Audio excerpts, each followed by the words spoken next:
Seperti kita ketahui bersama bahwa tugas negara kita menurut konstitusi adalah melindungi rakyat,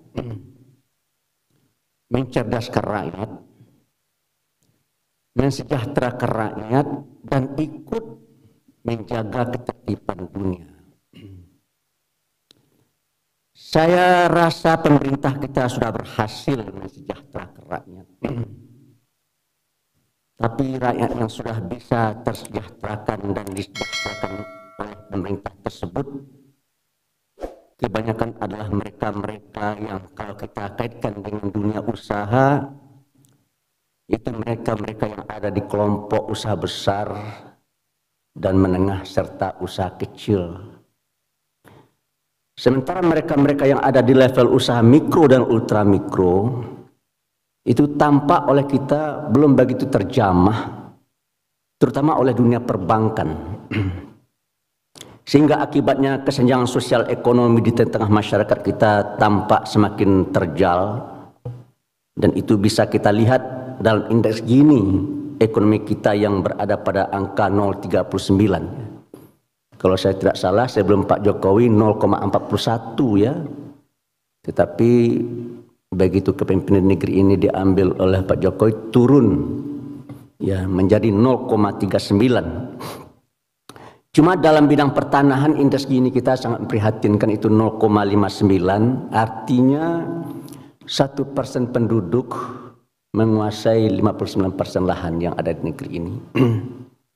Sementara yang jumlahnya 99% itu hanya menguasai 41% lahan yang ada di negeri ini.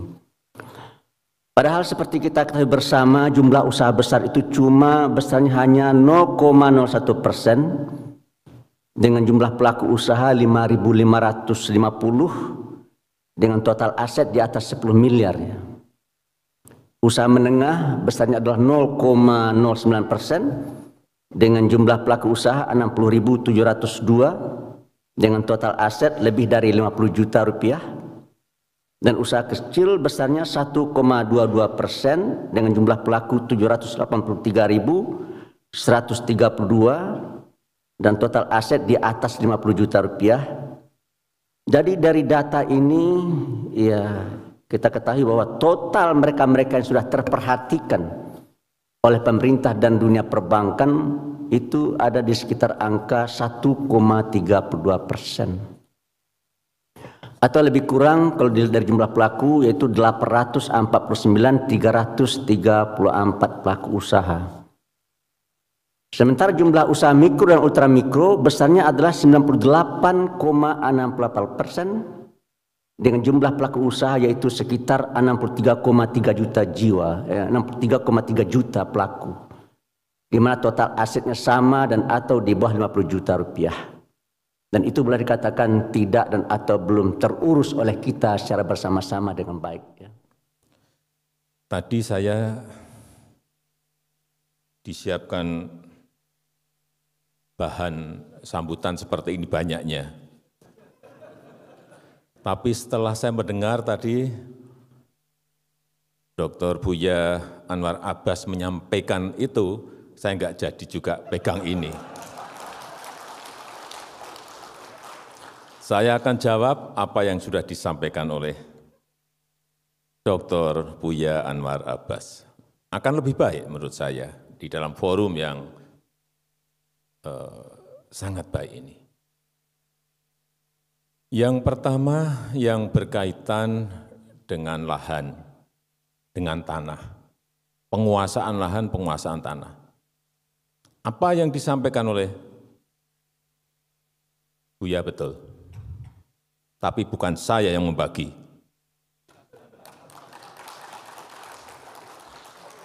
Ya harus saya jawab, Dan kita sekarang ini dalam proses mendistribusi reforma agraria yang target kita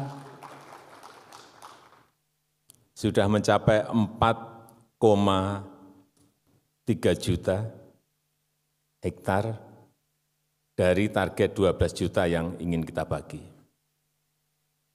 Dan saat ini kita sudah memiliki bank tanah. Akan kita lihat HGU, HGB yang diterlantarkan semuanya. Mungkin insya Allah bulan ini sudah saya mulai atau mungkin bulan depan akan saya mulai. Untuk saya cabut satu persatu. Yang diterlantarkan karena banyak sekali. Konsesinya diberikan, sudah lebih 20 tahun, lebih 30 tahun, tapi tidak diapa-apakan. Sehingga kita tidak bisa memberikan ke yang lain-lain. Tetapi kalau Bapak Ibu semuanya, saya pernah menawarkan ini waktu pertemuan di Persis di Bandung. Karena ada yang menanyakan juga masalah itu, saya jawab sama. Kalau Bapak Ibu sekalian, ada yang memerlukan lahan dengan jumlah yang sangat besar, silahkan sampaikan pada saya. Akan saya carikan, akan saya siapkan. Berapa?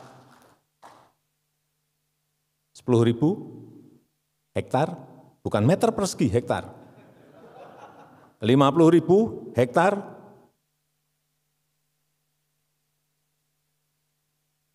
tapi dengan sebuah hitung-hitungan proposal juga yang visible. Artinya ada visibility study yang jelas. Akan digunakan apa barang itu, lahan itu. Akan saya berikan, saya akan berusaha untuk memberikan itu, insya Allah. Karena saya juga punya bahan banyak, stok, tapi enggak saya buka kemana-mana. Kalau Bapak Ibu sekalian ada yang memiliki, silahkan datang ke saya diantar oleh Buya Anwar Abbas. Ya saya juga dipikir saya enggak kepikiran. Gini rasio waktu saya masuk 0,41 lebih. Kepikiran Bapak Ibu sekalian. Gap seperti itu kepikiran. Jangan dipikir saya enggak kepikiran. Karena saya merasakan, jadi orang susah, saya merasakan betul.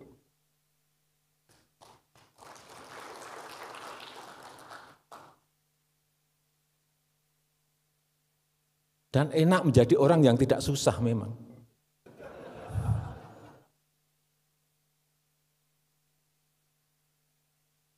Silakan. Untuk apa? Tapi jangan menunjuk, Pak saya yang di Kalimantan saja. Jangan. Saya yang memutuskan, oh Bapak butuh 10.000 ya, saya berikan ada ini di Sumatera. Oh 50.000 saya ada ini di Kalimantan, silakan. Dengan sebuah visibility yang hitung-hitungan dan kalkulasinya jelas. Jangan sampai kita berikan, tahu-tahu diambil juga yang itu lagi. Dibeli yang itu lagi. Untuk apa saya memberikan konsesi kalau untuk itu? Dan itu kejadian sudah berpuluh-puluh kali seperti itu terus.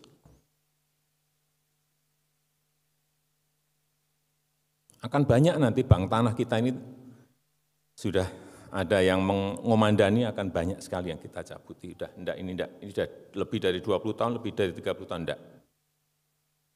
Masukkan ke sini, ke bank tanah. Baik itu HGU maupun HGB. Agar semua lahan yang kita miliki itu betul-betul produktif. Yang kedua, mengenai usaha mikro, usaha ultra mikro. Memang banyak yang enggak tahu, tapi nanti bulan-bulan Januari, Februari, kalau boleh saya ajak nanti dari MUI, dipimpin juga Pak Buya Anwar Abbas. Enggak apa-apa, entah 5 orang, entah 10 orang, akan saya ajak apa yang sudah kita bangun yang namanya Mekar. PNM itu 2015 kita hanya bisa mengumpulkan 500.000 usaha mikro, usaha ultra mikro yang pinjamannya 3 sampai 5 juta. 1 juta, 2 juta, 3 juta, sampai 5 juta. Sekarang sudah nasabahnya sudah mencapai 9,8 juta. Grameen Bank itu totalnya hanya 6,5 juta, dia mendapatkan Nobel. Ini kita sudah 9,8, tapi enggak dapat Nobel.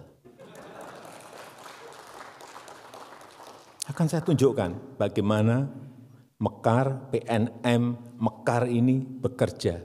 Yang kecil-kecil dikelompokkan, kemudian gandeng renteng, kalau satu enggak bisa mengangsur, siapa yang membantu. Sistem ini sudah berkembang. Insya Allah nanti sampai 2024 akan mencapai target kita 20 juta. Tapi memang masih banyak, karena usaha kecil, usaha mikro kita ada 64 juta. Topangan ekonomi informal kita memang sangat besar sekali. Saya juga sedih melihat porsi pinjaman bank kita juga. Usaha UMKM hanya diberi 20%. Sisanya yang tengah, yang gede. Kita maksa pun nggak bisa. Karena Pak, kami bekerja itu berdasarkan kalkulasi dan visibility study yang semuanya terkalkulasi. Nggak bisa Bapak mendorong-dorong kami. Enggak, saya kan enggak minta banyak-banyak, saya minta minim 30% saja, tapi naik dari 20. Ini pun masih tarik ulur, tapi dipaksa enggak bisa. Bank kita tuh enggak bisa. Pak, kita ini bekerja dengan kehati-hatian yang tinggi, prudent, enggak bisa Bapak memaksa kami dengan target-target seperti itu. BRI mungkin bisa lebih dari 80%. Ke usaha kecil, usaha mikro, ultra mikro, tapi kami nggak bisa yang lain, karena kami memang basis kami adalah di usaha-usaha besar dan usaha-usaha menengah. Inilah kesulitan-kesulitan yang kita miliki. Tetapi insya Allah nanti dengan Bank Syariah Indonesia, BSI, yang gede-gede, yang dari kecil menjadi tengah, menjadi gede, itu bisa dilayani oleh BSI. Karena sekarang sudah masuk ke bank 8 besar dengan kekuatan kapital yang lebih kuat. Dan kita harapkan nanti, baik itu berkaitan dengan industri halal, berkaitan dengan pariwisata halal, yang berkaitan dengan produk-produk halal, yang kalau kita lihat pangsanya sangat besar sekali, ini bisa dilayani oleh sebuah bank yang juga gede. Kalau dulu kan hanya melayani yang kecil-kecil, ini yang kecil dilayani seberapa banyak pun, yang gede juga bisa dilayani oleh Bank Syariah Indonesia, BSI.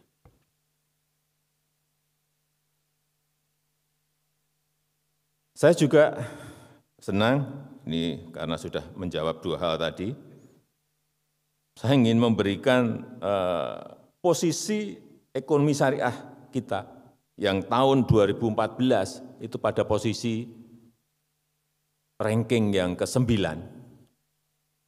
2020-2021 kita sudah naik menjadi peringkat ke-4 dunia.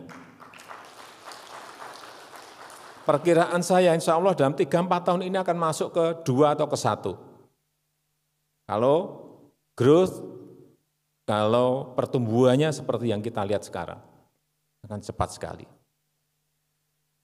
Pasarnya masuk ke semua negara. Inilah saya kira perkembangan ekonomi syariah kita dalam 6-7 tahun ini, dan kita harapkan dengan jumlah penduduk terbesar, jumlah penduduk muslim terbesar di dunia sebesar 87% atau 207 juta jiwa,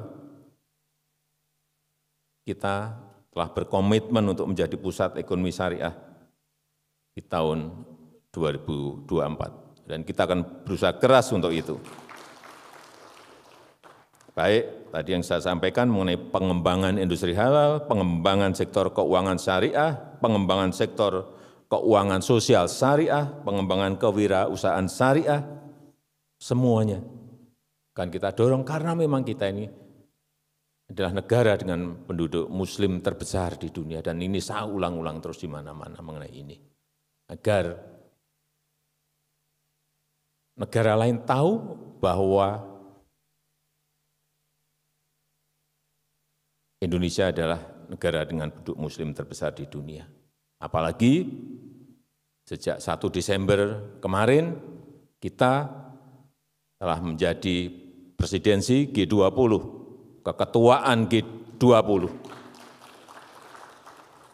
Artinya kita menjadi ketua dari negara-negara besar, negara-negara maju dengan PDB, dengan GDP, Gross Domestic Product, yang masuk dalam 20 besar. Kita sekarang di nomor 16. Tapi seperti tadi disampaikan oleh Buya bahwa insyaallah di 2040-2045 memang hitung-hitungan McKinsey, hitung-hitungan dari Bank Dunia, World Bank, dari IMF memang kita akan masuk ke 4 besar. Tapi itu halangannya juga tidak kecil, tantangannya juga bukan tantangan yang mudah. Ada syarat-syarat kita untuk mencapai ke sana. Sehingga perkiraan PDB kita saat itu di 2040-2045 kurang lebih 23.000 sampai 27.000 income per kapita masyarakat kita. Sebuah angka yang sangat besar sekali tentu saja. Tapi itu butuh kerja keras kita semuanya. Saya rasa itu yang bisa saya sampaikan pada kesempatan yang baik ini. Dan dengan mengucap Bismillahirrahmanirrahim, Kongres Ekonomi Umat kedua Majelis Ulama Indonesia sore hari ini saya nyatakan dibuka. Wassalamualaikum warahmatullahi wabarakatuh.